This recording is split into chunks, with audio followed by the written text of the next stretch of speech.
figure Saaj out. He's so quiet. And he was like that even when he was little. His brother and him would come to tennis. They'd run, because they were a little late sometimes. They'd run up the clinic, running up with their bags on them. And they were just quiet. And they, so much talent in them. And you would show them something and they would be able to do it. And being able to see him again years later, and playing the way that you played, you actually were right out there on the tennis court. You had some times when I thought you were maybe down and out, and I'd be like, you okay? And you're like, yeah, I'm fine. And I'm like, I know, I just got this feeling that something wasn't right, and you were like, no, I'm fine, everything's good, we've got this. And I think it was how quiet and how you just approached the game. So your mindset was just so like, you knew exactly what was gonna happen in every game. And you played it to your best. And you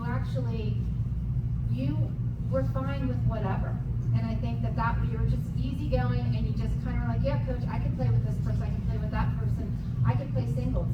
And, and in life, kind of having that attitude is actually a really good thing, because you're willing to try things, and you were willing to, tell me how you felt about the doubles match.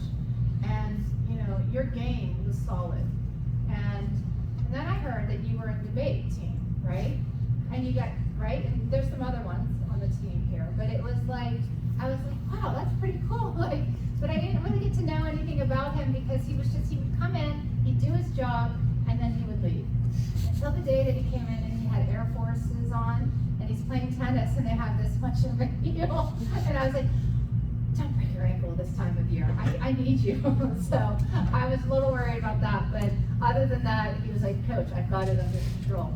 And he did. All year long, he had it under control. And I admire that, and I feel like that is such a calming person on the team that actually can make you feel, like it's going to be okay. And I felt that way. And that's why a lot of times I didn't come over, because I felt like the more I came over to you while you were playing, you and Sid were playing, sometimes it was more, I was getting into your head a little bit too much. And I knew you guys knew how to figure out how to get those games back. And I trusted you guys on that. And that's a great quality to allow someone to feel. So I really appreciate you, and I wish you the best with everything.